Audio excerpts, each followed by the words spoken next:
Армысыздар, құрметті менің арнамның көрермендері. Менің атым Ұлан Шамшев. Сіздерді бүгін өзімнің арнамда көруіме өте қуаныштымын. Бүгінгі біздің қонағымыз Түркістан облысының Шымкент қаласында тұратын заңгер, жемқорлықпен күрескер Сәбитхан мырза. Қош келдіңіз біздің эфирге. Армысыз қазақ елі, армысыз Ұлан Шамшев мырза. Бүгінгі эфирде кездесіп қалғанымызға осы жемқорлыққа қарсы күресу осы тұжырымдар бойынша тақырыбымен сізге арнайы эфирге шығып отырмын. Сол себептен барлығыңызға аманшылық тілейміз. Енді бұл жерде енді сізге эфирге шығқан себебіміз бізде Қазақстанда басты мәселе осы 30 жылдың ішінде Қазақстан Республикасының үкіметінде барлық осы аппараттарда 28 комитет, 22 министрлік болатын болса, осы жерде жемқорлықтың өршіп тұрғанына былайша айтқанда бүкіл Қазақстан бәрі белгілі. Жай ғана өзіміздің мемлекеттік тіл комитетінің өзінде жемқорлар қарыз ұрлап шетелге қашып кетіп жатыр.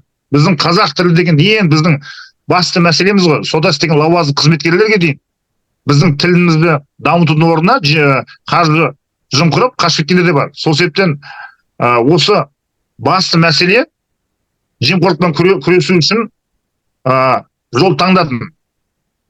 Сол себептен эфиріңізге шығып отырмын, құрметті Ұлан мырза. Сәбитхан, бүгін біздің екінші кездесуіміз. Алдындағы кездесуден кейін есіңізде болар, сол кездегі цифрлық дамыту министрі болған Бағдат Мусин бір аптадан кейін отставка кетіп қалады, орнын босатады. Қазір енді Қазақтелекомға көшіп кетеді. Ол жақта енді не тындырып, не жүргені біз үшін белгісіз. Енді үміттенем, осы жаңағы әңгіме барысында да біраз министрлер өздерінің орнынан босатса, мына жемқорлықта, енді бәрі жемқорлықта ғой. Менің өзім жаңағы бұл тақырыпты алған себебім осы 1-2 ай болды. Әлеуметтік желілерде, интернет желісінде әр жаңағы облыста бізде мына мектептердегі жемқорлық туралы. Қарасаң жаңағы бухгалтерлерді, бас бухгалтерлерді отырғызып жатыр, айыппұл салып жатыр, отырғызып жатыр түрмеге, қамап жатыр. Мен үшін түсініксіз да, сонда мына мектеп директоры қайда қарап отыр, білім басқармасы қайда отыр, министрлік қайда қарап отыр. Олар білмеймін оның жаңағы бухгалтердің ақша ұрлап жатқанын, жаңағы жұмыс істемейтін адамдардың үстіне ақша ала берген ғой. Орысша айтқанда мертвые души дейді. Бұның себебі неде? Өйткені мен білем, сіз осы тақырыппен жаңағы терең айналысқан азаматтың бірі десе де болады. Мен білетін жаңағы жемқорлықпен күрескерлердің енді ішінде сіз енді қазір мен үшін номер 1 болып тұрсыз ғой. Өйткені сіздің біраз зерттеулеріңізді оқыдым, қарадым. Сіздің ойыңызды баяғыдан бері емес, бір жылдан бері танысып келіп жүрмін. Сіздің жаңағы күресіңіз, соттардағы күресіңіз, осыған байланысты өзіңіздің маман ретінде пікіріңізді айтсаңыз, бұл неліктен басталды? Өйткені былай қарасаңыз, жемқорлық енді ол әр кезде де болған, мынау оқу саласында. Мектепке жұмысқа алу барысында пара беретін адамдар, мұғалімдікке кіру үшін тіпті мынау әшейін еден жуатын адамдардың өздері пара беріп сөйтіп кірген. Ал бірақ мынау басқа түрі жемқорлықтың. Бұл неден басталды? Сол туралы айтып жіберсеңіз. Енді бұл мынандай ғой, жемқорлықтың ең осы пара беру деген бұл біздің оңтүстік аймақтарда, Қызылорда, Түркістан, Жамбыл, Алматы облыстарында пара беріп жұмысқа кіру бұл неге деген сұрақ қой. Бұл енді айта кететін жайт, бізде оңтүстікте халықтың тығыз орналасқан жері, халық тығыз орналасқан екен, ол жерде кәсіпкерліктің көп дамымағаны, содан кейін халықтың бәрі сол мектептен басқа немесе сол мемлекеттік қызметтен басқа жұмыс көзінің табыс көзінің жоқтығынан деп есептейді. Егер де заводтар, комбинаттар өте көп болған кезде бұл пара беруден болмайтын еді. Енді сол халықтың жұмыссыздығын пайдаланып, лауазымды қызметкерлер пара талап етеді. Ал мысалы айтайын, солтүстік Қазақстанда немесе Қостанай, Павлодар, Өскемен облыстарында жұмысқа пара беріп кіру деген ондай жоқ. Себебі ол жақта халық біріншіден аз. Ол жақта ешкім жәндегі бір учаскелік полиция немесе бір әкімшілікте бір қызмет істейін деген ой ойламайды. Өйткені оларда өздерінің жері жетеді. Қорасында бір 50 шақты ірі қара малы бар болса, 50 метр жайылып келсе, қысқа бір шөп жинаса болды, соның өзі жетеді оларға. Ал бізде оңтүстікте халықтың саны өте көп, жер аз, кәсіпкерлікпен айналысуға мүмкін емес. Содан кейін бізде утиль алым деген бар. Бірінші бұл диқандардың жолын кесетін, себебі шетелден Джон Дир деген трактор әкелетін болсаңыз, оны 80% утиль алым аласыз. Утиль алымды мемлекет алады. Одан басқа, сол трактордан басқа ойлап қалмасын бұл жерде. Бұл жерде арнайы техника дейді ғой жәндегі. Кран болсын, неше түрлі жәндегі миксер сияқты көптеген өзі техника бар өзі. Ақша табатын жұмыс істейтін. Ол соның бәрін утиль 80% алым алған екен. Халықтың бәрі былайша айтқанда бизнес жасай алмай, сол ауылындағы бір мектепке пара беріп кіруге мәжбүр болып отыр. Қысқаша осылай өзім түсіндіріп айтып өткен бұл енді. Енді бұл үрдіс түсінікті оңтүстікте өршіп тұрған. Осы соңғы уақыттарда бухгалтерлерге келейік енді. Бұл бухгалтерлік қаржы жымқыру бұл тек қана бір бухгалтердің жоспары емес. Бұл жерде басшылықтан басталады. Себебі оқу ағарту министрлігінде бюджетті жоспарлау деген департаменті бар. Соған барлығы көптеп қаржыны өзінің ауданына аударып алу үшін білім бөлімдері. Олар категориясы өте көп, категориясы жоғары жәндегі бірінші категориялы мұғалімдердің санын көп көрсетіп, өзіне қаржыны көптеп бөліп алады. Кейін ақша айлық төлейтін кезде, еңбек ақысы төлейтін кезде, ол жәндегі по факту дейді ғой жәндегі, нақтыға сәйкес ақша төленеді. Бірақ көптен қаржы қалып кеткеннен кейін, олар не істейді? Бұл өмірде жоқ адамдарды, немесе жұмыстан шығып кеткен адамдарды енгізіп, бір X деген бағдарламасы бар, фаворит деген, соған енгізіп, қаржы жымқырады.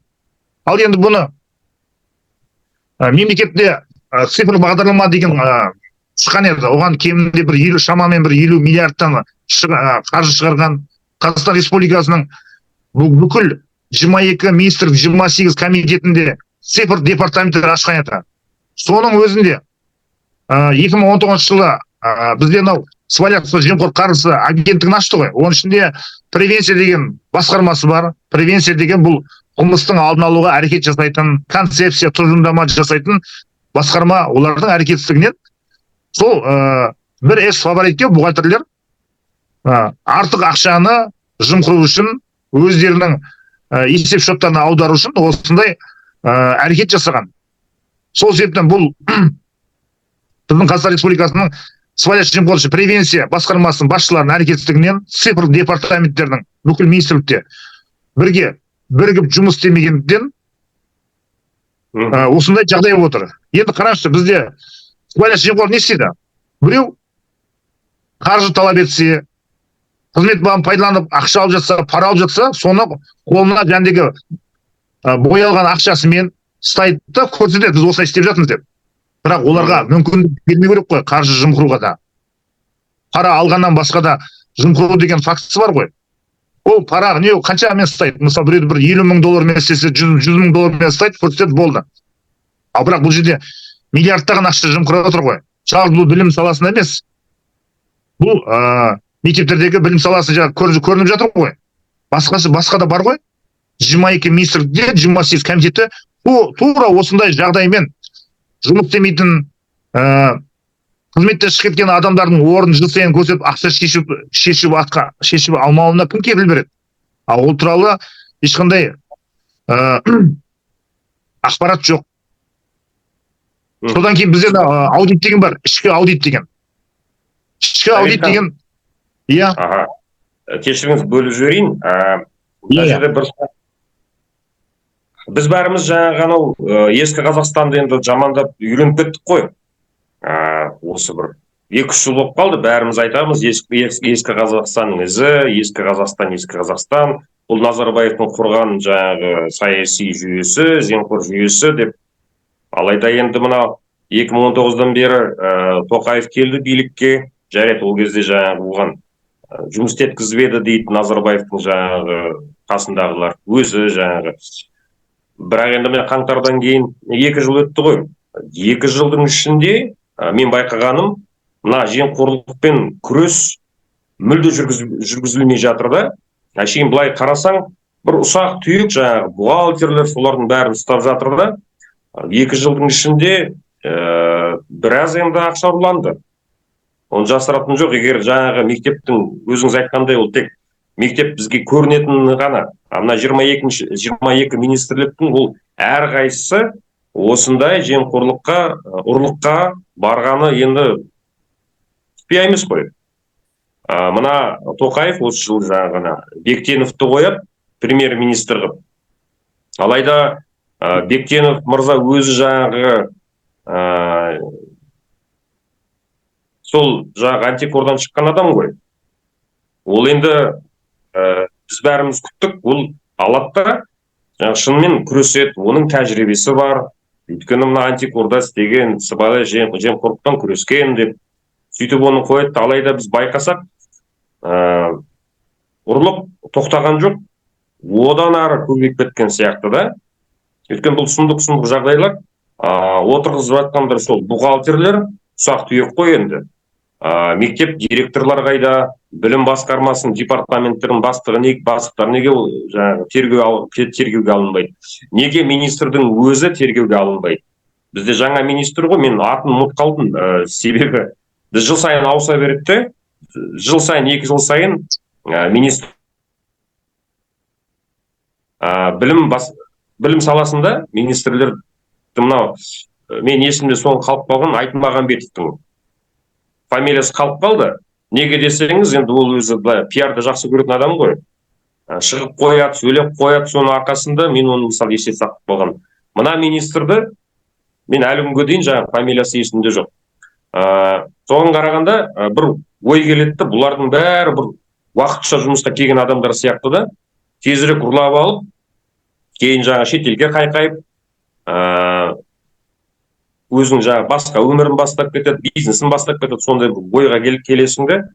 Сіздің ойыңызша ең алдымен не керек? Не жасау керек бізде жаңағы жемқорлықты жою үшін? Осыны алдын алу мүмкін ба? Әлде заңды қатайту керек па? Өйткені міне қараңыз, тағы да бір мына жердегі бір құқықтық факт. Жемқорлықпен ұсталғандар, шенеуніктер, әкімдер болсын, иә, бір жарты жыл, 1 жыл түрмеде отырады да, жаңағы келтірген залалдың пұлын төлейді, сөйтіп шығып кетіп жатыр бостандыққа. Ешқандай жаза жоқ бұларға. Бұл енді жазалау бойынша. Ал бірақ соны алдын алу үшін не істеу керек? Сіздің ойыңызша? Түсіндім. Мысалға Айтмағамбетті келтірдіңіз. Айтмағамбет кезінде осы біздің мұғалімдердің білім саласында сапасын жоғарлату үшін және еңбек ақысын жоғарлату үшін мен ұмытпасам бір 12 триллиондай қаржы бөліндірді шамамен. Бірақ сол кезде осы ақша бөлінетін кезде министр Айтмағамбет өзіне сұрақ қою керек: мына қаржыны ертең қолды бұлт кетпей ма жаңағы алаяқтардың немесе қаржы жымқырғандардың? Сол себептен өзінде бар ғой, сол министрліктің ішінде цифрлы департамент. Цифрлы департамент қаржыны қалай ұрлауы мүмкін? Аудандағылар. Мені бірінші сұрақ. Сол кезде олар тұжырым концепция жасау керек. Қаржыны олар анализ жасау керек қой. Кезінде қанша мұғалімдер, қандай бухгалтерлер, мұғалімдер дептім ғой, қандай лауазымды қызметкерлер, бухгалтерлер, немесе директорлер қаржы жымқырған жолдарын, қанша шешімдер шыққан, соттың үкімімен сотталған туралы оларда заңгерлер де бар. Бәрі анализ жасау керек. Сол анализге сәйкес, мына қаржы жымқыратын 12 триллионды ертең қолды бұлт кетпес үшін цифрлы департамент концепция дейді ғой, тұжырым жасап, мына бір С фаворитке қызмет немесе аудитормен интеграция жасап қойса, ақшаны алдын ала жымқырмас үшін. Көрдіңіз бе, ол ақшаны бөлдіртті. Бәрі шапалақ ұрды жаңағы мұғалімдер. Бірақ ол ақшасын, қаржыны, рахатын мұғалімдер енді еңбегіне жаңағы сағатына байланысты алды ғой, бірақ көптеген қаржы жай ғана лауазым қызметкердің қалтасына кетіп қалды. Енді соның бәрі сотта жатыр. Соның бәрі енді жымқырғандар шетелге аударып жүруі мүмкін, немесе үшінші адамға беріп жүруі мүмкін, немесе біреу бір бухгалтер асылып қайтыс болуы мүмкін. Мысалы болып жатыр ғой, бізде Жетісайда қайтыс болды ғой, Жетісай ма Мақтарал ма, нақты білмеймін мен. Ол қайтыс болған адамнан енді қандай ақша қайтарады? Сол секілді бұл жерде тағы да сұрақ туындайды. Сол кезде министр Айтмағамбеттің әрекетсіздігінен өзінің департаменттерін, цифр департаменттерін бәрін жұмыстан құрту керек осы кезде. Ешқандай мемлекеттік қызметке келмейтіндей, неден өзінің қызметіне лайықты емес деген бұйрық шығарып, бәрін құрту керек еді. Көрдіңіз бе, әрекетсіз деген туындайды бұл лауазым қызметкер. Енді осы егер де осындай жолды жіберіп қойғаны үшін Айтмағамбеттен бастап, немесе орынбасарлар бар ғой, жаңағы цифр департамент басшылары болсын, заң бөлім басшылары, барлығын жауапқа тартатын жүйе келтірсе, менің ойымша ол жымқырғыдан жол бермейді. Енді бұлар отыр, біз қаржыны бөлдірдік, ұрлаған төмендегі ауданда жаңағы білім бөлімдері ғой деп отыр. Төменге бұрып қойып отыр да. Түсініңіз ба, түсінген жоқсыз ба? Осы мен айтарым, енді не істеуге болады? Яғни заңды күшейту керек қой. Мысалы, жемқорлықпен ұсталған адамдар 5 жыл емес, бір енді 20-30 жыл алып, заңдарға өзгерістер енгізу қажет шығар. Заңды қатайту керек. Сосын олардың жаңағы УДО-мен жаңағы, шартты түрде шығуына жол бермеу керек. Менің жаңағы ойымша, сонда адамдар жаңағы сода істеп атқан адамдар ұрлықтан бұрын соны ойлану керек. Яғни, егер мен жаңағы мектеп директоры бола тұрып, білім басқармасының жаңағы бастығы бола тұрып, осыған жол берсем, мен 20 жылға отырам кем дегенде. Бұл енді менің бала шағам, мен ешқашан мемлекеттік қызметке жоламаймын, жолатпайды мемлекет. Сондай бір заң шығарса, мүмкін сол көмектесетін шығар. Ол заң дұрыс, оны қолдану керек. Екінші, және айтып отырмын ғой, превенция деген алдын алу жасау керек. Ол не үшін кезінде 50-ден миллиард, шамамен 50 миллиард қаржыны жаратып, цифр департаменттер ашты. Қазір бүкіл ұламырды қарашы, қазір әрбір есеп, немесе басшыларына, Астанаға, немесе барлығы компьютер арқылы, және Excel болсын, Word арқылы бәрі есеп береді. Сонсыз ба? Қазір бәрі цифрландырған. Есеп беруде, қаржыны аударуда, жәндегі еңбек ақысында барлығы. Немесе мынау сату бағдарламасы бойынша тендерлер жасаңыз, барлығы компьютер арқылы жұмыс істейді. Соның барлығын қадағалауға цифрлы жүйе салып қойсаң, алдын ала. Олар қаржы ойламайтын бағдарламада отыратын болса, өз кабинет тастап кетеді ол кезде. Не қыламын деп. Егер сондай пиғылмен келетін болса. Енді оларға ондай жол ашық болып тұрғаннан кейін, олар жымқырады, тоқтамайды бұл үрдіс. Бұның бәрі сіздің ойыңызша неге алып келеді? Бұлай Тоқаевтың жаңағы үндеулерін тыңдасаң, жемқорлықпен күреске байланысты жаңағы әңгімелерін тыңдасаң, бәрі керемет, қырамыз, жоямыз дейді. Бірақ соның өзінде бір сөз есімде қалып қалды да, егер жаңағы лауазымды тұлға бұл қылмысқа жаңағы не дейді, несозлым умыслом дейді ғой. Сонда байқамай алып қойса, байқамай ұрлап қойса деген мағынада ол жауапқа тартылмауы керек деп сондай бір ой тастайды да. Бұл 2 жыл бұрын болған әңгіме. Сонымен ойлап қойымды, мүмкін ол сонымен сигнал берген шығар жаңағы министрлігіге, әкімдерге, жігіттер ақырындап ұрлай беріңдер.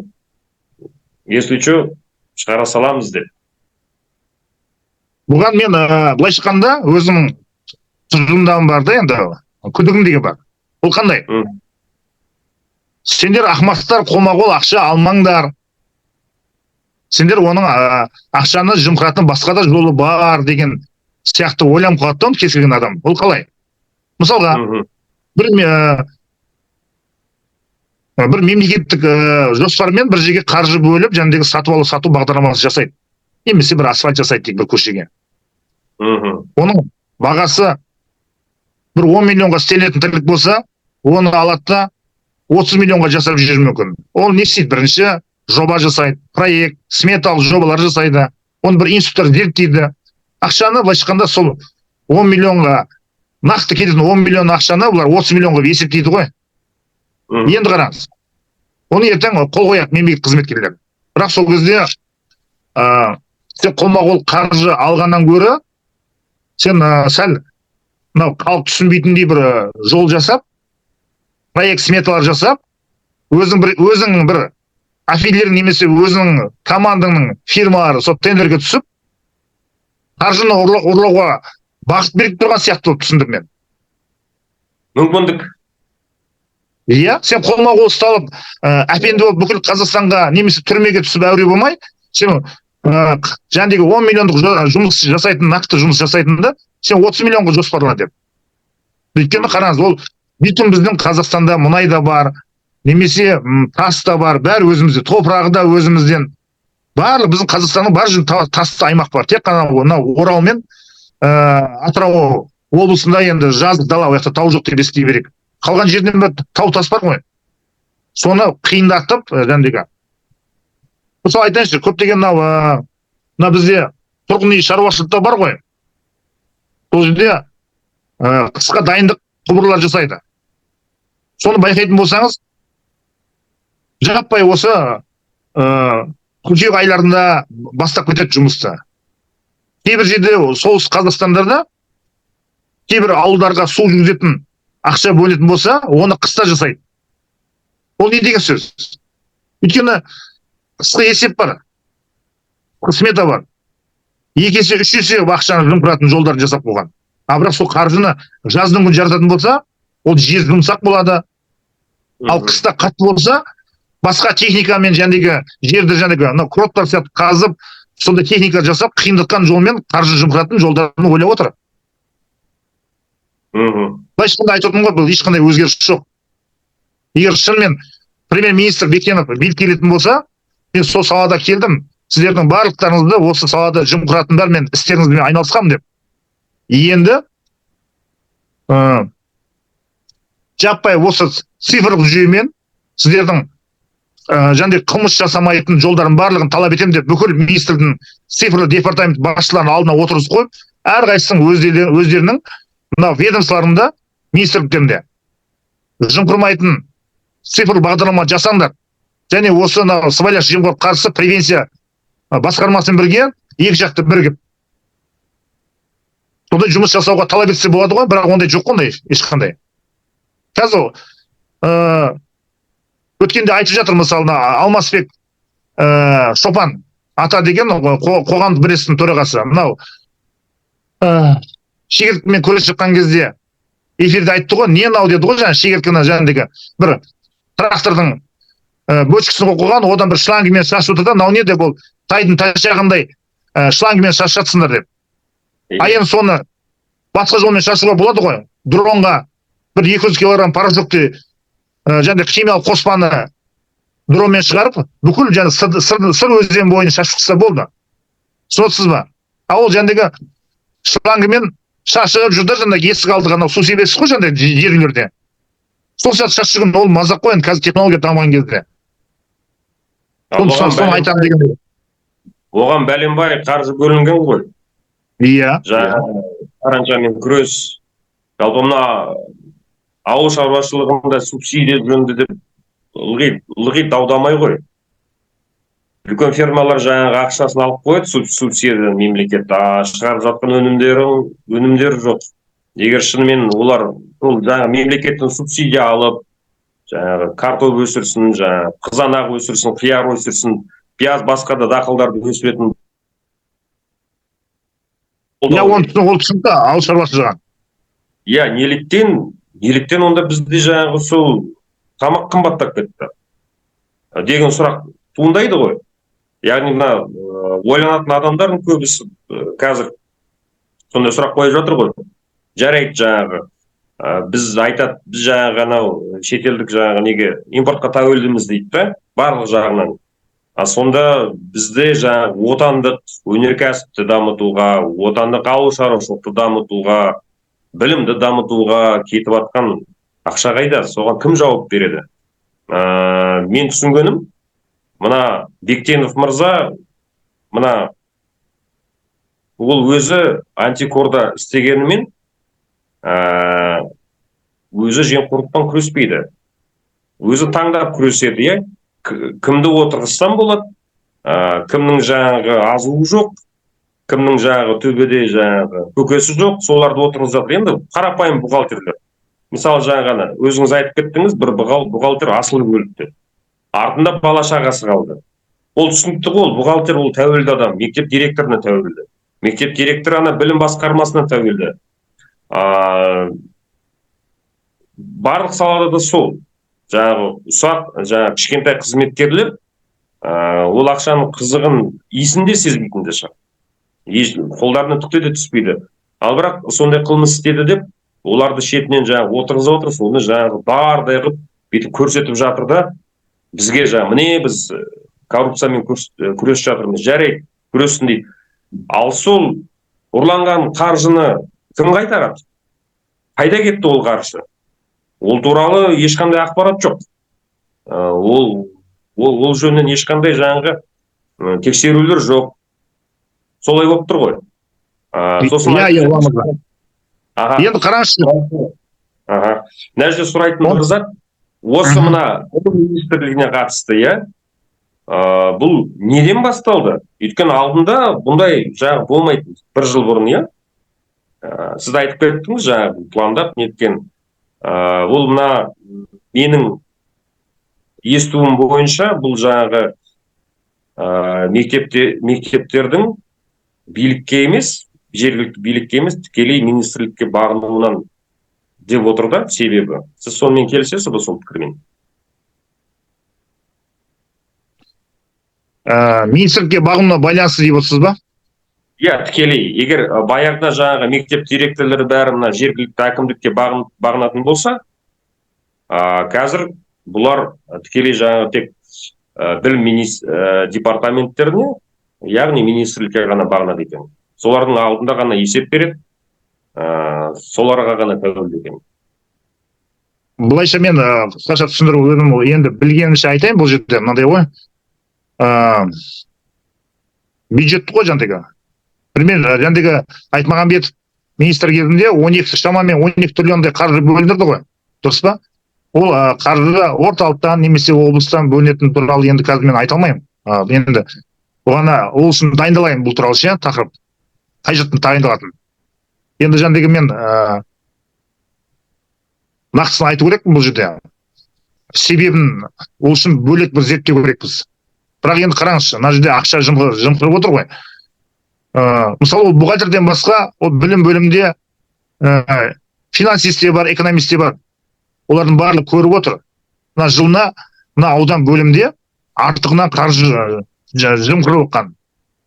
Ол бірнеше жылдан кейін ұсталып отыр ғой, бір 2 жылдық, 3 жылдық жымқырғандарын. Бұл жерде сіз айтып отырсыз ғой, неге тек қана бухгалтерлер деп ше?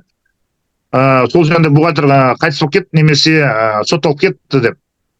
Бұны былайша айтайын десем, жаппай бүкіл білім бөлімінің барлығы білді осындай жобамен ақша жымқырған. Себебі бухгалтердің іс-әрекетін экономистер мен финансистер біледі, олар көріп отыр. Олар да қол қояды ғой, жоспарға қол қояды. Олар да есепте қатысады жиналыстарда. Бір аудандарда осындай артығымен 2 миллиардтап, 3 миллиардтап, немесе 1,5 миллиардтап ақша жымқырған көріп отыр ғой. Ол неде? Олар енді басшыға жеткізеді. Басшылар оны шақырмайды емес, шақырады ғой. Бас бухгалтерлерді, сол ауданның білім бөлімшесін. Ол жерде бөліс болады ғой, бөліс болғаннан кейін 2 жылға дейін бәрі тыныш болады ғой. Бірақ оған жеткізіп жатқан жоқ. Себебі тек қана бухгалтерлер көрсетіп жатыр. Сол кезде білім бөлімінің басшыларында қолына кісен салып, сот залында облыстық басқарма басшыларына дейін сол жерде есеп беретін кім қабылдап алды? Ондай жасалған жоқ, тек қана бухгалтерлер қамап отыр. Бұл жерде енді былайша айтқанда қылмысты тергеушілердің өздері де жеткізбеген, соңына дейін жеткізбеген деп естимін. Тек қана бухгалтермен шектеліп қалған сіздің сұрағыңызға нақты жауап бердім деп ойлаймын. Бұл жерде тергеушілер өзі бұрмалаушы жасап отыр деп ойлаймын.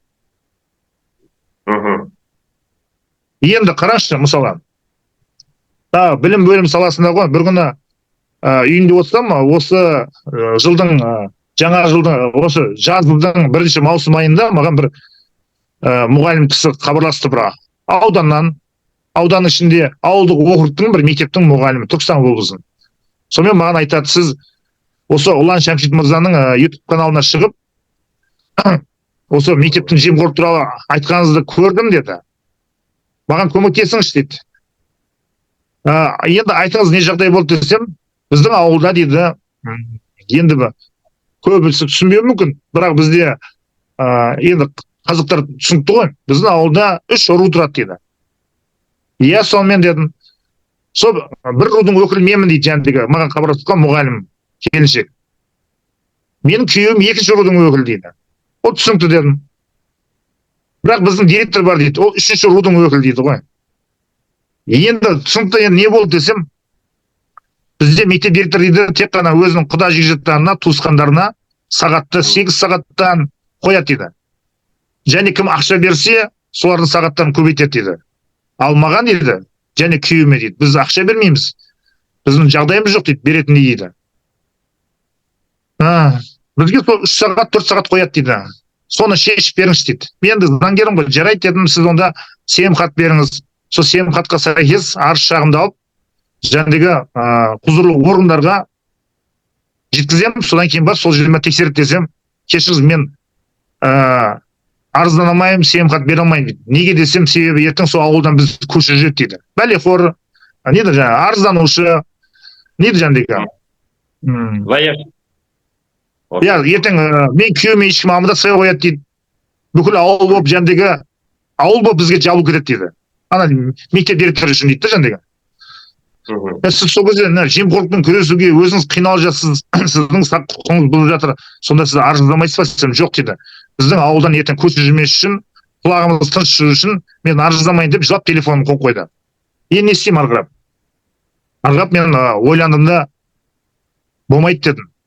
Бұны бір цифрлық жүйеге келтіру керек қой, мектеп директорлары және мектептің тәрбие завуштары қаржы алып, біреудің сағатын көп қылып, біреудің сағатын аз қылмас үшін оны бір цифрлық жүйе жасау керек қой. Мысалы, сотқа барсаңыз, сотта автоматты түрде істер тағайындайтын бағдарлама бар. Неге автомат түрде мұғалімдердің еңбек өтілі, оның категориясына, оның сынып жетекшісін барлығын есептейтін арнайы бағдарлама шығарып, сондай жасамайсыңдар деп, мен мынау біздің превенцияны, сыбайлас жемқорлыққа қарсы және оқу білім ағарту министрлігін арыздандым, сотқа беріп жүрдім. Енді таңғалатын жағдай. Арызданған, шағымданған кезде бұл министрлік аяқ астынан тарификация деген бағдарламаны бар деп шықты ғой. Осы жылы.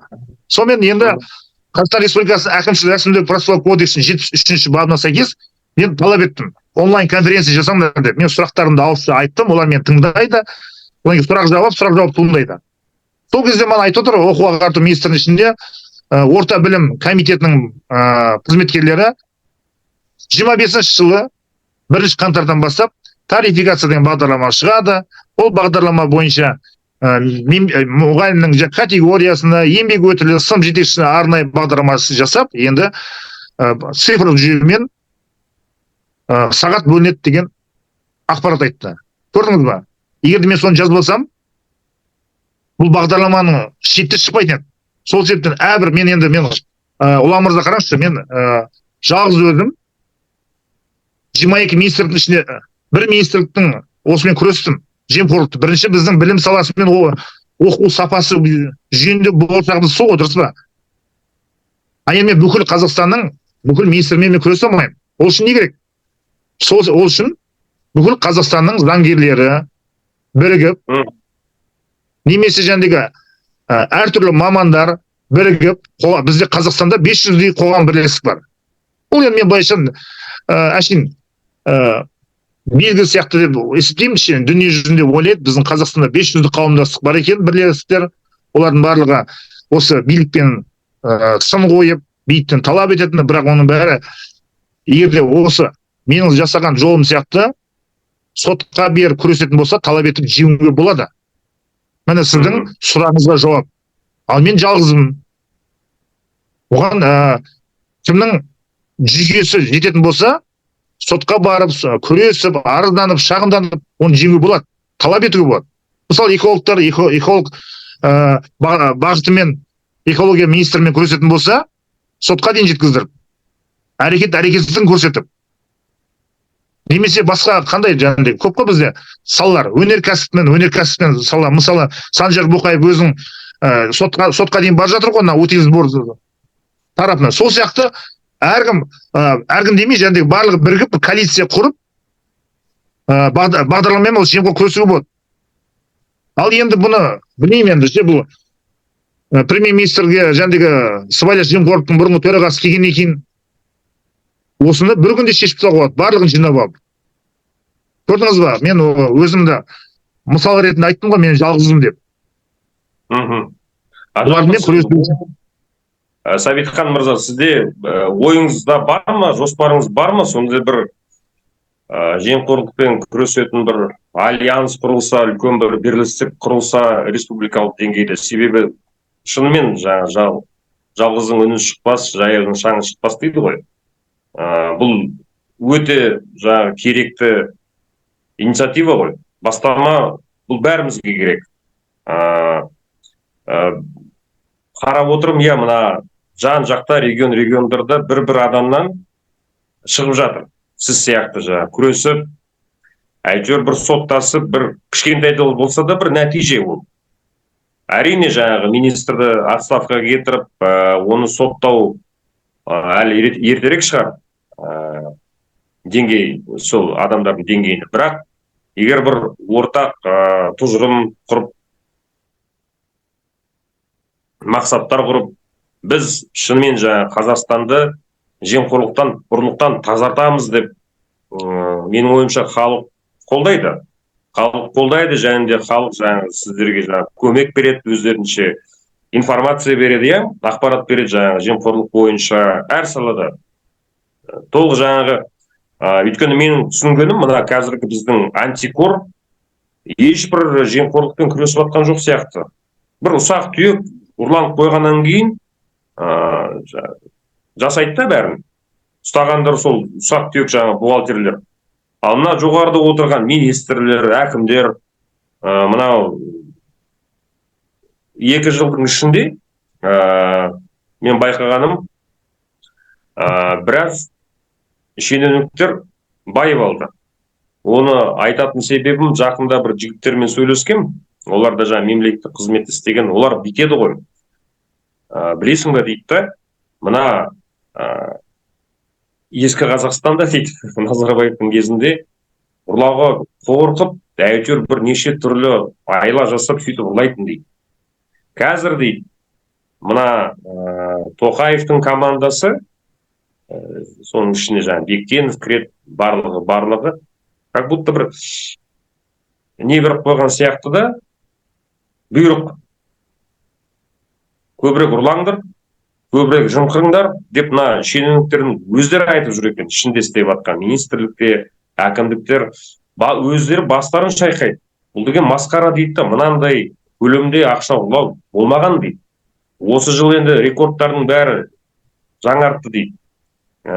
Біз ғана кеше тағы да бір таныс жігіт маған айтады, өзі мұғалім болып істеген, Оралдан жоғары оқу орнына бару керек еді жұмысқа, бірақ оған айтыпты.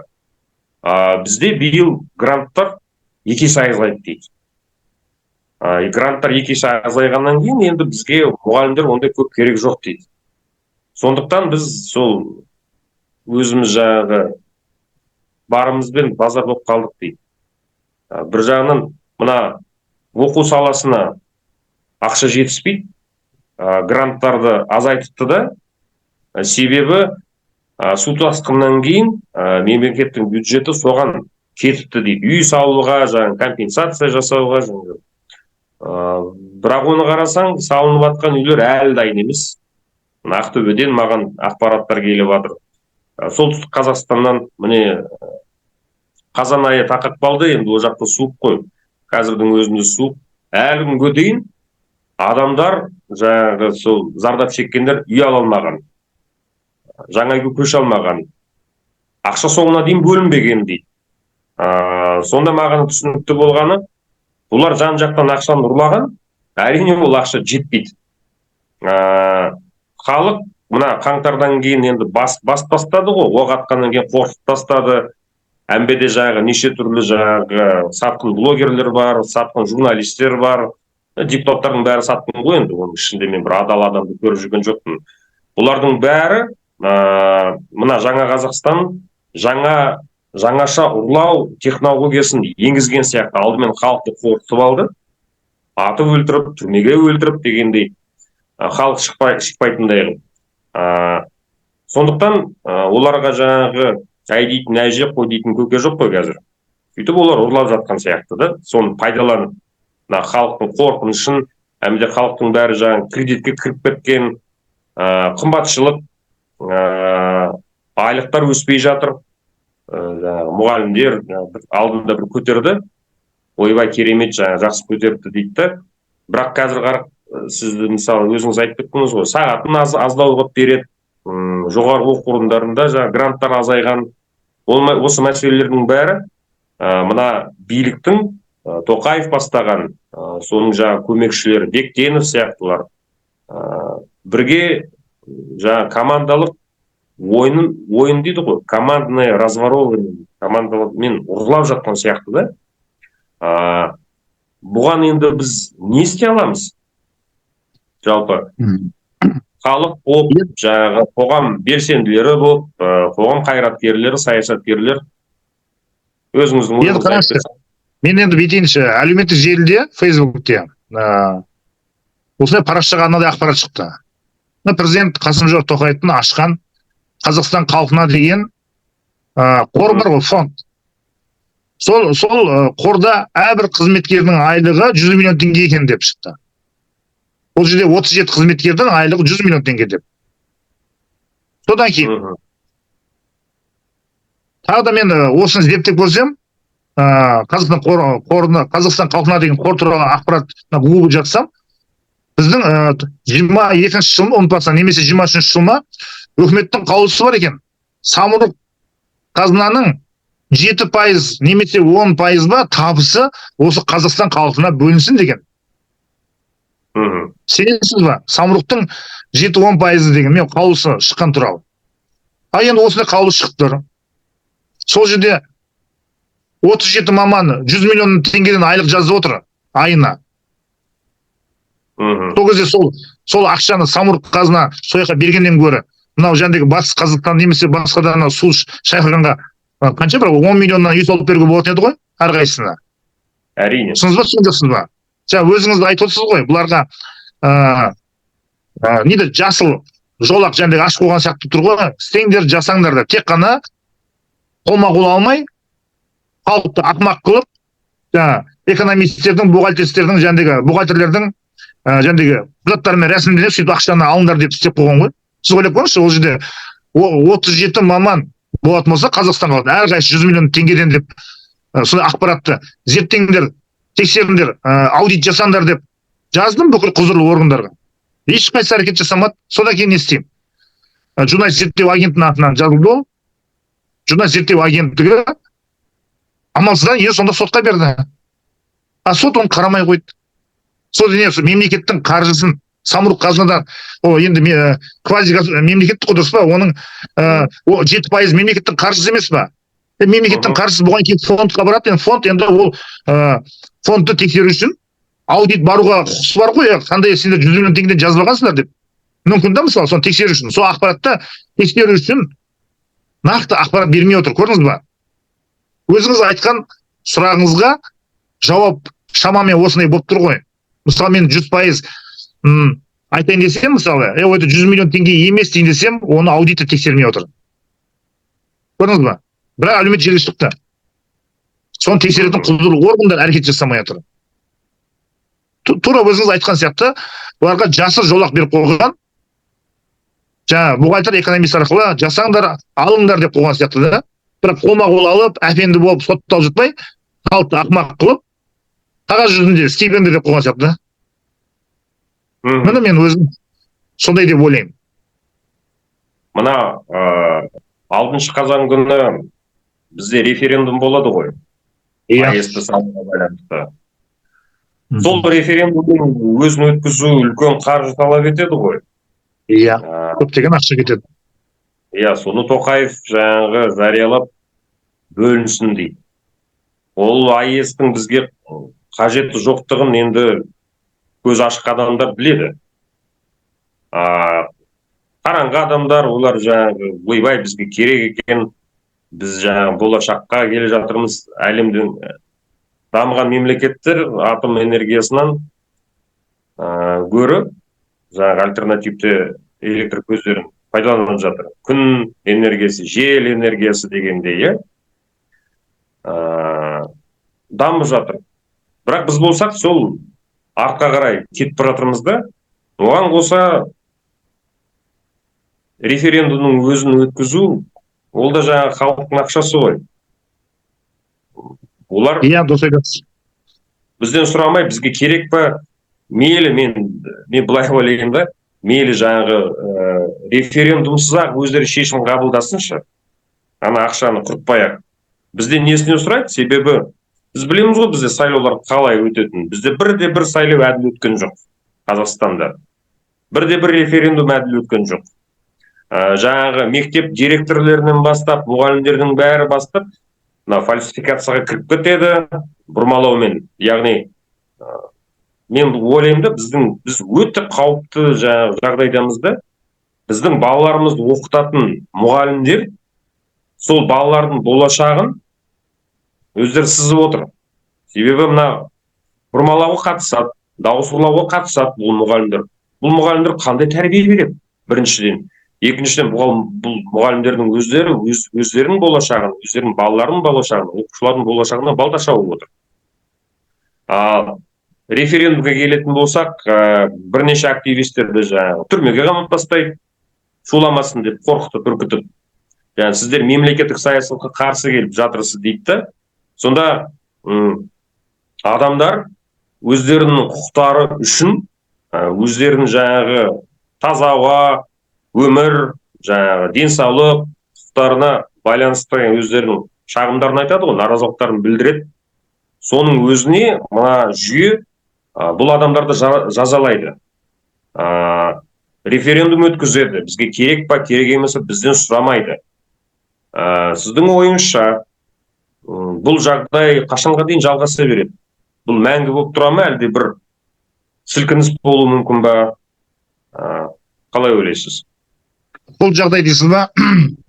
Және де мысал ретінде айттым ғой, мұғалім өзінің құқын қорғамай, арыздануға, шағымдануға сенімхат бермей қойды ғой. Бұл шаққанда не үшін мектепте мұндай директорлерге сағат қойып ақша істеу үшін, себептен сайлауда бұрмалау үшін ол мектеп директорлері керек билікке. Сол себептен мен тұжырым жасадым. Бұның бәрін жою үшін не істеу керек деп. Сотқа дейін бардық. Жеке өзім атымен жаздым. Астана қаласының мамандырған әкімшілік сотына біздің орталық сайлау комиссиясын сотқа бергенбіз. Ол не деген? Сен миллиардтаған ақшаны жаратпай, шығындалмай, цифрлық жүйемен, немесе блокчейн соған ұқсас, электрон цифрлық қолтаңбамен дауыс беретін бағдарлама шығаруға. Бірақ оны істемей жатыр ғой. Оларға қаржы жарату керек миллиардтаған, оның филиалдары ашып қойған, орталық сайлау комиссиясы әрбір ауданда ашып қойған, облыста ашып қойған, бірнеше адамдар айлық алып отыр сол жерде. Бірнеше олар жоспарлап отыр. Осы сайлаудан кейін мүмкін жәндігі Дубайдан бір үй алып қоятын шығармыз деген жоспарлар бар шығар. Егер осы не үшін бұл сөзді айтып отырмын тікелей? Егер шынымен отанды ойлайтын болса, орталық сайлау комиссиясын цифрлы департаментпен істеуге болатын еді. Енді атом электр станциясы туралы айтайын. атом электр станциясы ол дұрыс түсінікті. Әлемде көптеген Европа дамыған елдер жауып жатыр. Енді қараңыздаршы, бізде Қазақстанда мынау Алакөл жақта Жоңғар қақпаны деген бар. Сол жерде Алтай тауы мен мынау Тянь-Шань тауының коридоры бар былайша айтқанда. Сол жерде желдің жылдамдығы 1 секундта 45 метрге дейін. Сол жаққа мына желден қуат шығаратын қондырғы қойса болды. Бүкіл Қазақстанда 24 сағат және 365 күн тоқтамай электрмен қамтамасыз ететін жүйе жасау болады. Кезінде кім айтты ғой, жаңағы Мұхтар Әблязов ютубта сөйледі ғой. Бүкіл Қазақстанда мен реформа жасадым деп. Солтүстік пен оңтүстік жаңағы электр қуат беретін жаңағы кабельдердің сымдарын жалғадым деді ғой. Көрдіңіз бе? Бізде қазір бәрі жалғау тұр. Ешқандай қиындық жоқ. Екінші, кеше Жәкішті айтты. Бізде мынау газ арқылы ПГС дейді ғой. Газ арқылы станциялармен суды буға айналдырып, содан сол бу процесс кезінде электр энергиясын шығаруға болады еді. Бұл баламалы энергия шығаруға. Енді атом электр станция тағы да келгенге дейін бізде маман жоқ біріншіден. Себебін айтайын ба? Бір өзіме болған жағдай, бізді қорғаныс министрлігі, төтенше жағдай министрлігі және шекара қызметіне мен арызданған едім. Бізде дрон шығаратын завод шығарады. Мына Украинада 200 дрон завод бар екен. Күніне 1000 дана дрон шығарып жатыр деп, FP дрон деген сияқты. Неге біз Қазақстанда соны шығармаймыз, дайындалмаймыз өзімізге деп. Мысалы төтенше жағдай біреуді құтқару үшін, бір зат апарып беру үшін, немесе өртті өшіретін, порошок шашып жіберетін, сен үлкен бір 200 килограмм, 300 килограмм не зат көтеретін дрон жаса деп, оны жаздым. Шекара қызметіне қорғаныс министрлігі жәндегі неді барлау үшін, шабуылдау үшін дрондар жаса деп. Оны ең соңында бізде өндіріс министрлігіне, ол қорғаныс министрлігі ішінде оборонный промышленный комплекс деген бар. Өзінің қорғаныс өндіріс комплекс деген. Сол кезде келді ғой енді. Бұлайша айтты ғой. Біріншіден деді бізде оптика, екінші мотор шығаратын, үшінші не ол дейсіз дейді, үшінші жағдай дейді. Ол дронды жасап беретін мамандар жоқ дейді. Енді бұл қысқаша айттым. Атом электр станциясы келейік. Атом электр станциясы жарайды, салды дейік, 10 жыл, 15 жыл бар. 10 жыл, 15 жыл кадр болу керек. Ол кадрдың бәрі біздің Қазақстан оқытыла ма, дайындала ма ол кадрларды істейтін. Ертең сол атом электр станциясы мамандарды шетелден тартатын болса, бір шамамен дейін 15 мың адам маман келетін болса, оның бала шағасы, отбасымен келетін болса, кем дегенде бір 150 мың сырттан маман келтіреді ғой, сол Балқаш қаласында 150 мың шетелден келетін болса, мысалы Ресейден мамандар келетін болса, сол завод салған. 150 мың, Балқаш қаласы 150 мың адам қосылады. Енді соның дәл қасында не бар? Ресейге жалға берген Приозерск деген қала бар. Әскери база, немесе полигон. Енді бұл тура Қазақстанның ортасында, ертең ол сылтау болмай ма бізге? Әскери базасы тұр қасында, дәл қасында 150 мың шетел азаматтары отбасымен келіп тұрып алатын болса, сол жерде бұл ертең ортада үлкен бір сылтау болады. Немесе Ресей тілінде айтқанда шишка пайда болады бізде. Көрдіңіз ба? Енді сол біздің батыс жақта Байқоңырда тұр. Бір 200 мың халық бар, және Байқоңыр және әскерилер бар ол жерде. Бұл біздің оңтүстік пен батыс жақтан бір база тұр. Байқоңыр мен космодром. Енді біздің енді шығыс жағымызға қарап Қазақстан енді Жетісу, арғы Балқаштың қасында сол қала пайда болатын болса 200 мың шетел азаматтары және мамандары, оның отбасылары 200 мың пайда болатын болса шамамен. Қасында Приозерск деген қала тұр. Әскери база немесе полигон дейік. Бұл бізде үлкен бір екінші қауіпті пайда болады деп ойламайды ма екен осыны стратегиялық жөнмен? Мен сіздің қауіптілікті айтайын бірінші. Ал енді атом электр станциясын салайық. Салғанда кейін біздің жемқорлардың бәрін биліктен ауысып, немесе Ресейде отырған қазір оккупациялық соғыс жасап жатқан басшылары биліктен кеткеннен кейін ғана біздің Қазақстанда бірденен соғыс боянатындар басталады. Бізде кеше Гиперборейдің каналында мен тыңдап отырмын. Қазақстанда бұрында істеп кеткен мемлекеттік қызметкерлер, жемқорлар, қашып кеткендер көбісі біз ойлап жүрміз ғой Дубайда деп. жарайды, Дубайда шығып отыр ғой миллиардтан ақша. Бірақ 77% Ресейге салған екен. Ресейде қонақ үйлер, ресторандар, мейрамханалар, басқа да кәсіп орындарға немесе жылжымайтын мүліктер, жәндегі коттедждер сатып алған екен. Сол кезде біздің 30 жыл бойы істеген генералдар, жымқырғандар дейік, лауазым қызметкерлер дейік. Баяда олар білмеді ғой Мәскеуден басқа қаланы. Олардың арманы Мәскеуден үй алу, Мәскеуден жәндегі бірдеңе жасап алу. Міне ақшамдар сояқта. Ол Гипер Баре оны көрсетті. Ол айтты, Минфиннің берген есебі бойынша біздің жемқорлар сояқа Ресейге, Мәскеуге салған деп. Енді сол жемқорлардың бәрі не ойлайды дейсің? Сол атом электростанциясы кесін, өйткені олардың миллиардтаған тық болған ақшалары 77%-ның жемқорлардың да, 77%-ның олардың ақша үлестері Ресейде тұрған екен. Олар сол Ресейден атом электростанциясы келгенін қалайды, немесе сол Ресейдің болашағын былайша айтқанда Құдайдан тілеп отыратын сияқты ғой. Ал енді айтайық, ертең ол өзгеріс болды дейік. Ол анау Ресейдегі осыны әлемдік қылмыс жасалған басшыны аяқ астына бірдеңе болып қалса, не болады екен деп соны ойлап отырмын. Сол біздің Қазақстан дайын ба? Кеше қаңтар оқиғасынан кейін әлі халық азулы, 230-дай адам қайтыс болатын болса, 230 адамның әрқайсысын мысалға деп айтайын. Шамамен әрқайсысының сол қайтыс болған адамның шамамен бір 1000 шақты немесе 500 шақты туысқаны бар. 100 адамның 500 шақты туысқан болса, 500-дей адам әлі азулы отыр ғой. Енді мына жемқорлыққа келейікші, ұлан мырза, мен бір аяқтайын. Енді мен өзімнің концепциямды уақытта жақындап қалған сияқты. Мысалға, Шымкент қаласында Сыздық деген әкім осы билікке әкім болып келген кезде өз кабинетінде арамызда сатқын отыр деп сыбайлас жемқорлықтың қызметкерлерімен қолына кісен салып әкетті бір қызметкерді. Бірақ оның кісін әлі иә, кәдімгі жиналыс үстінде кісен салып әкетті.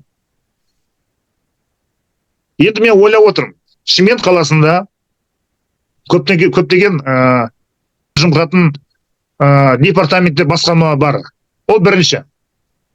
Шымкент қаласы құрылыс басқармасы, Шымкент қаласы сәулет қала құрылыс, жер қатынастар басқармасы, Шымкент қаласының энергетика инфрақұрылым дамыту басқармасы бар, Шымкент қаласының автомобиль жолдарын абаттандыру, тұрғын үй коммуналдық шаруашылық пен айналысатын осындай ақша жарататын басқармалар. Ең көптеген. Енді мен ойым бар. Мысал қараңызшы, Америкаға баратын болсаңыз, немесе Европа елдеріне баратын болсаңыз, бір көшеде кетіп баратып, бір тротуардың қасында не тұрады? Бордюр тұрады. Сол бордюрда жазылып тұрады бір фирманың, мысалы Бос фирмасы жасалған өнім деп белгісі тұрады, және бордюрда да. Бос фирмасы. Сол Бос фирмасы сол бордюр жылын көрсетіп қойды ол жерде. Сол кезде халық көреді, мына Бос фирмасын жасаған бордюры 20 жыл тұрды, 30 жыл тұрды деп көріп отырады. Сапасы қандай мықты екен деп баға беріп отырады халық. Содан кейін келесі жолы бүкіл халық есік алдына бордюр алатын болса, немесе тағы да бір тапсырыс беретін болса, сол Бос фирмасын іздей бастайды. Енді ол жерде асфальт тротуар жасайтын болса, мысалы Бос фирмасы жасайтын болса, Бос фирмасы жасаған деп жазылып тұрады тротуарда. Немесе асфальтта жазып қояды. Соны халық көріп отырады, көрген сайын Бос фирмасын жасаған тротуар екен ғой деп. Әрбір жерден белгілерін қойып кеткен. Соны мен ойландым. Цифрлық жүйемен арнайы сайт ашу керек. Ол сайтта Шымкент қаласында, мысалы Тәукеқанден көшесінде асфальт, тас жол, жаяу жүргінші жүретін тротуар дейік. Барлығына арнайы сайтпен, мысалы мен кіретін болатын болсам, Шымкент қаласы Тәукеқанде көшесі жазатын болсам, ол жерде жасыл мен көріну керек асфальт. Сол жерде ақпарат шығу керек. Қандай фирма жасаған, қандай технология жасаған, және ол асфальтқа кем дегенде 10 жыл асфальтты ауыстырмау керек деген белгі тұру керек. Өйткені капитальный ремонт жасаған екен, ол қанша жылдан кейін текущий ремонттар басталады. Көрдіңіз ба? Жыл сайын асфальт ауыстырылады ғой. Иә, сол ғой мен соны айтып отқаным да. Алматы қаласында сол тура осы сайт жасау керек. Сол кезде әкім Досаевтың командалары ақша жымқырмайтын менде концепция тұжырым бар. Сол сайтты істейтін болсақ, бүкіл халық көріп отырады. Кемпір шалдарға дейін, анау телефонда смартфонды кнопка баса алатын азаматтарға дейін, мысалы Әл-Фарабиде көшесін жаза ма, қандай фирма жасаған, қанша жылға дейін ол көшеге жаңа текущий ремонт жасамауға, сонда жыл сайын бордюр ауыстыра бермейтін бір орталықтандырған бағдарлама жасау керек деп ойлап отырмын. Енді ертең Сабитхан, мысал айтайын, журналистер болсын, кез келген азамат болсын, Досаевтың командалары жыл сайын асфальтты ауыстырып жатса, шулап кетеді. Мынаны өткен жыл ғана біз көрмеп қой, жасылмен тұрған. 10 жыл жаңадан бір фирма жасаған. Ол кім технологиялар, кім қабылдаған? Фамилия, аты жөнін жазылу керек. Қандай фирма жасаған? Көрдіңіз ба? Бұлар Алматы қаласы көп қой жаңа асфальт жасамаған жерлер. Бұлар айналып келеді да, мына орталық көшелерін жасай береді. Сол себептен соны сайттан халықтың көріп отыру керек. Оның бәрін ертең ол сайтта қандай фирма жасаса, сол фирманың келесі жылы акт түзейді ғой. Ол қалай келесі жылы жасайды? Себебі оны бүкіл комиссия шығады, архитектура болсын, құрылыс басқармасы қояды, мынау осыдан бір жыл бұрын асфальт жасаған көшені акт жасайды. Ыдырап кетті, қирап кетті деп. Соған актіге сәйкес алады да екінші асфальт жасап жүреді келесі жылы. Бұлардың схемасы сол ғой. Және өзіңіз айтқан сияқты ақшаны жасай беріңдер деп. Ал бұлар акт түзейді да, бір жыл ол көшеге 100 миллион жаратса, келесі жылы 200 миллион жасап жүруі мүмкін. Қағаз жүзінде грамотно және комиссияның актісі сәйкес ақшаны жаратса, бірақ пара алмайды. Бірақ өзінің компаниялары қайтадан келе береді сияқты сол жерге да. Рахмет сізге. Бұл өте пайдалы ақпарат. Жаңағы атын жазып кету, кім жасады бұны, қашан жасады, бұның кепілдік мерзімі қандай, мысалы 5 жыл, 10 жыл қояқшы енді, бір 5 жыл, өзі бір 5 жыл жол жасалмаса, соның өзі жеткілікті да. Өйткені 5 жыл жаңағы халықтың ақшасы оған жұмсалмайды, ұрланбайды. Мен өзімде мысалы Медеу ауданында тұрамын. Біздікі енді дачный массив деп, бұлар бізге жолды, суды әлі өткізбеген. Кеше мысалы мына орталық көшелерінің бірі, Достық Құрманғазы көшесін көп көрім асфальтты қазып жатыр. Қазақстан қонақ үйінің қасында. Бізде де мына Шоқайдың бойында бір жылдан асып кетті. Жол қазып атқандарын істей береді, ал бұлай жоғары жаққа ешқандай коммуникация өткізбейді. Мен де ойландым да, неліктен бізге енді асфальт аздау кетеді ғой. Бір 2-ақ километр. Содан кейін маған бір кісі айтты да, сен сол сұраққа өзің жауап бердің ғой дейді. Объем жоқ дейді. Не ұрлайды дейді сендерден. Ұрласа сол орталық көшелерден ұрлайды дейді. Кең жолдардан ұрлайды. Бордюрды бір ауыстырып жібереді деп. Ол одан біз әлі аралаумен келе жатырмыз. Енді менің ойымша мына жүйе өзгермей, билік ауыспай, мына сіздің жақсы тұжырымдамаңыздың іске қосылуына мен мысалы күмәнім бар да. Мына жүйе әрине қабылдаса, сіздің концепцияңызды, сіздің ойыңызды, сіз өйткені біраз еңбектендіңіз ғой. Ол жақсы. Мына билік қабылдаса. Қабылдамаса, онда келесі сол билікке бәрібір дайын болсын. Өйткені біз бәрібір жемқорлықты жоюымыз керек. Дамуымыз үшін маған жаңа көптеген адамдар хабарласады, өздерінің идеяларын айтады. Біз сөйтпекшіміз әр сала бойынша, экономика саласы бойынша, бизнес саласы бойынша. Сосын жаңағы мына жергілікті билік, орталық билік бұлардың жасаған проектілерін, жобаларын қабылдамайды, бізге керек емес деп.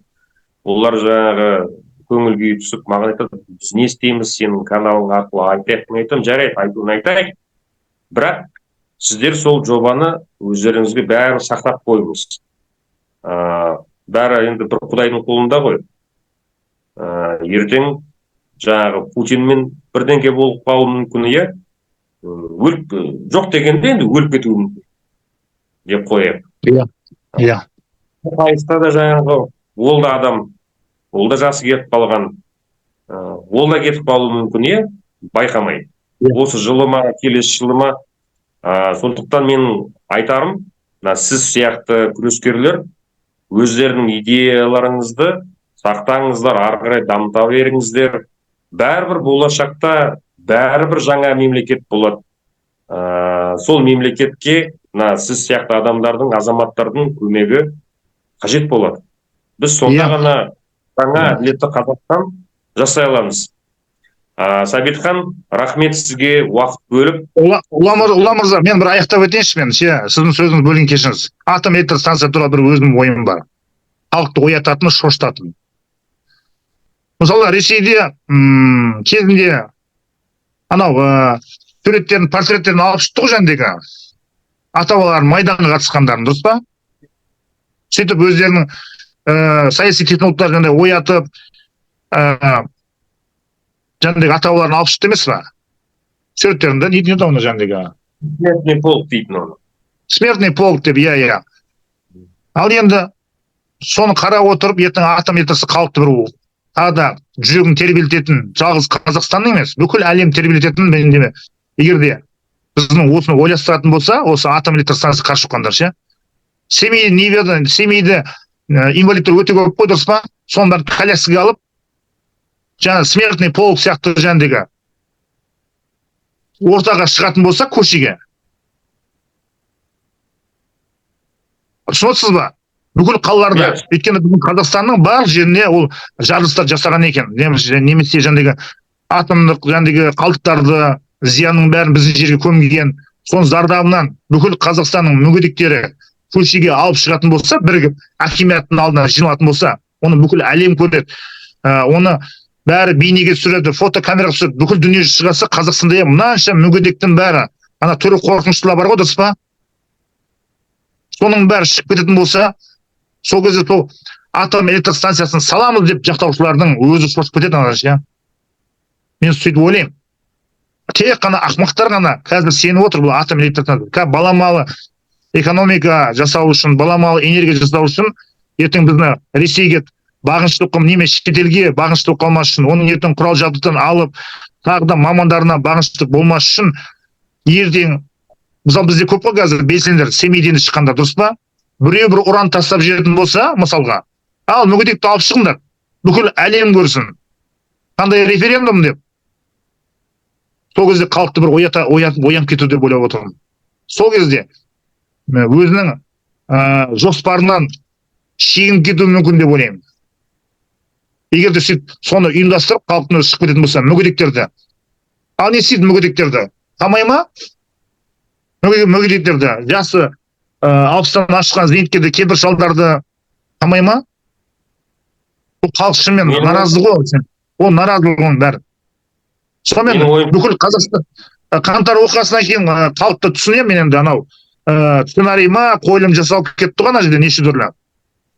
Украина сияқты бір ортада халықты жинастырған жасамай, біздің халықтың өзінің жастардың да алданғандары бар ғой, қылмыс әлемі серкелеріне, немесе сақалыларға сеніп артына еріп, анау әскери объектілерге, немесе ішкі істер министрінің объектілеріне тағы да шабуыл жасап, дүние жүзіне бір лаңкес көрінді ғой. Содан кейін дүкендер тонатқыздырып, оның бәрі бастамалар бастады ғой. Сондай болып қойғаннан кейін енді Украина сияқты бір алаңда тұрып, айлап, күннің суығында талап етіп, Януковичті кетіруге ықпал жасады ғой халық, дұрыс па? Сондай жасай алмай қалды ғой біздіңде. Немесе Армениядағыдай Пашинян билік келетін кезде әскерлер халықтың арасында тұрып алды, қолдарына автомат ұстап, халықтың арасында тұрып, өздері урандарын тастап тұрған екен, оған Ресейдің әскери базасында ештеңе істей алмай қалды. Себебі халықтың арасында Арменияның әскерлері, солдаттар тұрып қалды. Ал енді осындай жағдай болды, халықтың бәрі қырылды. Енді мүгедектер шығатын болса, осыны тоқтату үшін. Енді не істейді екен? мүгедектерін қамаған басшы болып әлемге тарихта қалып кетеді ғой. Біз мына биліктер да ертең мүгедектер шығып, міне біз мына кезінде атом жарылыстарының құрбанымыз деп шығатын болса, оларды ертең қамай алмайды ғой. Қамаса не істейді? Әлемге әйгілі болып кетеді. Сол мен айтайын дегенім ше, құрметті ұлан мырза. Халықты тыңдау керек, халықтың қорқынышы бар, халықтың күдігі бар. Сол себептен Англияның 50% Англия бар ғой. Бәрі желден электр энергиясын алады. Ешқандай экономикасы қиналып тұрған жоқ олардың. Ал біздің қазір не істейікші қазір? Қарағандыда бар ғой, Кармет бар, мыс заводта бар, жаңағы Ұлытау облысында тағы басқа жерлерде. Ал олардың бәрі сол электр энергиямен темірді балқытып жатқан жоқ қой, көмірмен балқытып жатыр ғой. Біз білеміз ғой анау қай қалайда. Теміртау қаласында қар жауса, қарлар қап-қара болып түседі. Ол темірді немен балқытып жатыр? Электр энергиясы емес қой, көмірмен балқытып жатыр ғой. Көрдіңіз ба?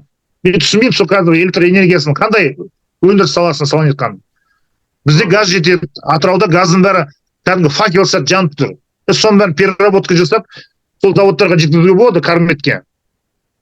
Сол мен айтайын деп, құрметті ұлан мырза. Біз енді айтайын десек, ауруымыз өте көп қой. Қазақстанның ауруы да. Бірақ онда да айтып өтейін, бізде Қазақстан, шетелде американский мечта дейді ғой, Америка, дұрыс па?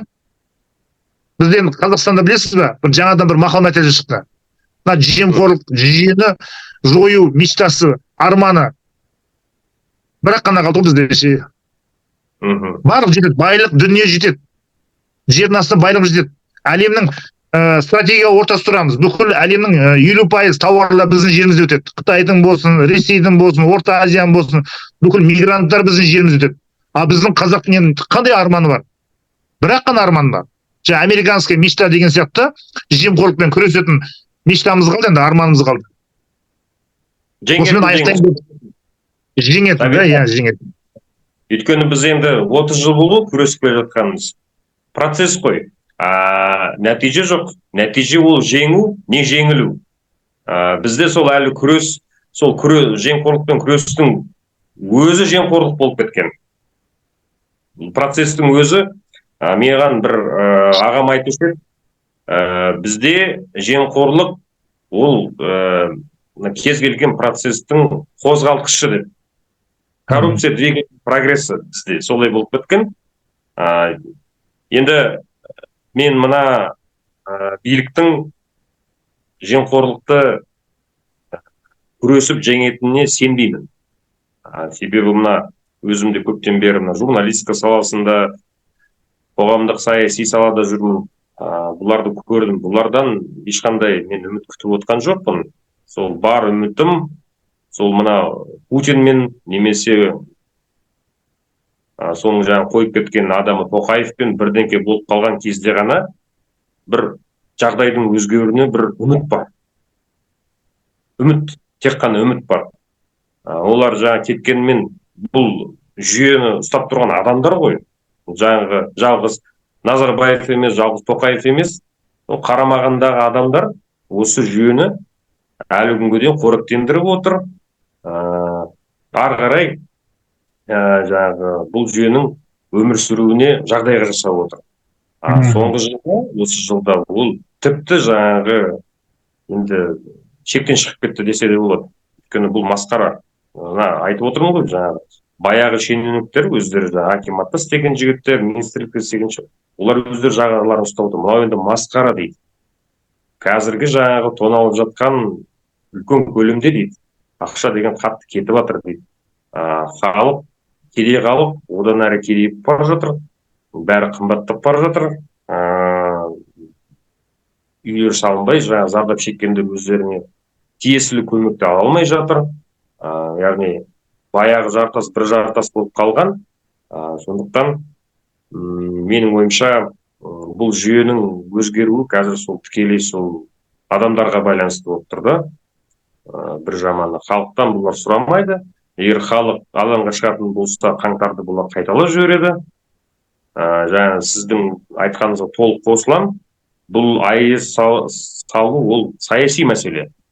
Соны адамдар түсінбей жатыр. Жаңағы Ресейге тәуелділікті одан ары жаңағы орнықтыру үшін бұл орыстар мына жерге АЭС салып, соны қорғаймыз деп өздерінің әскерін алып келеді, әскерін төгеді. Онсыз да жаңағы 3-4 военный полигон бар ғой бізде. Саршағанда да бар, Батыс Қазақстанда да бар.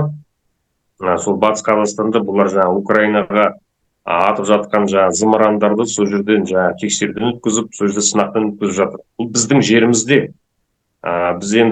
Сіз енді білетін шығарсыз, сіз енді білесіз ғой, мен антигептил белсенділерінің бірімін. Кезінде жаңағы Ресейге қарсы біз шықтық ашық түрде. Сол кезде бізді мына жүйе қудалады, отырғызды, аяқтарымыздан шалып. Яғни сол кезде 13-14 жылдары біздің көзіміз жетті. Бұл Назарбаевтың жүйесі ешбір Қазақстан азаматтың мүддесін қорғау үшін жұмыс жасамайды. Бұлар тек өздерінің қожайындарының мүддесі, олардың қожайындары жаңағы Госдепте отыр, Пекинде отыр, Кремльде отыр. Жаңағы многовекторный саясат дейді ғой. Ол дегеніміз многовекторный саясат емес, ол деген сенің бірнеше қожайының бар, соған тәуелдісің. Ешқандай жеке дербес саясат жүргізе алмайтын деген сөз. Маған жағы адамдар айтады, енді саясаттан хабары жоқтар ғой көбісі. Айтады, сен түсінбейсің дейді да, әр президент ол жаңағы сырттан жаңағы масондар қояды екен, анау-мынау дейді да. Мен айттым, ол дегеніміз біздің өзіміздің жаңағы халықтың ішінен шыққан масонға тәуелсіз, Кремльге тәуелсіз, Пекинге тәуелсіз, Госдепке, жаңағы Вашингтонға тәуелсіз адам шығу керек. Сол ғана бәрін тоқтататын. Жаңағы біздің матрицамыз дейді ғой, құлдық психология, сол жаңағы анау Ресей бізді отарлап жаулап алғаннан кейінгі құлдық санадан біз әлі арыла алмай отырмыз. Егер біз ақырындап сол санадан шығып, біз деген өзіміз ел боламыз. Біздің ата-бабаларымыз қандай болған? Түркі қағанатынан бастап тарихымыз бастайық. Оқиық. Мынау Тынық мұхитынан орта жаңағы теңізге дейін алып жерді біздің ата-бабаларымыз қалай алды? Өйткені олар өздерінің күштеріне сенді, Құдайға сенді, күшке сенді, жаңағы өздерінің өмірлік позициясы болды, көшіп қонып еркін өмір сүрді, әділдік үшін, жаңағы намыс үшін өмір сүрген ата-бабаларымыз бізге қазір қарап отыр. Мына біздің ұрпақ не болып кетті? Тіпті ұсақталып кеттік қой. Өте дұрыс айтасыз. Ол біз енді Сәбитхан мырза тағы да кездесеміз деп ойлаймын. Сізбен кездесу өте пайдалы, қуанышты. Біраз әңгіменің басын тарқатып. Бір сұрағым бар еді. Мынау сізге антигептилмен кезінде күрескем деп отырсыз ғой. Мен сәл дәл сіздің артыңызда ана бір сертификат көріп тұрмын, ОБСЕ-нің. Ана дәл артыңызда сол антигептилмен күрескен кезде алған сертификатыңыз емес па, ОБСЕ? Бұл 2009 жылы алған сертификат, бұл еркін интернет үшін қозғалсын. Мен соның үйлестірушісі болдым ғой, 2009 жылы. Соған байланысты бұлар жаңа видео конкурс жариялайды. Мына Берлин несі болды ғой, соны құлағанның 20 жыл. 2009 жыл, 89 жыл құлақты ғой немістер. Азаматтық бастамалар деген тақырыппен бұлар бүкіл әлемге айтады, міне біз видео конкурс жариялаймыз. Біз енді ол әдейі жаңағы сол үшін дайындалған жоқпыз видео конкурсқа. Біз әшейін жаңағы интернет заңына қарсы шықтық.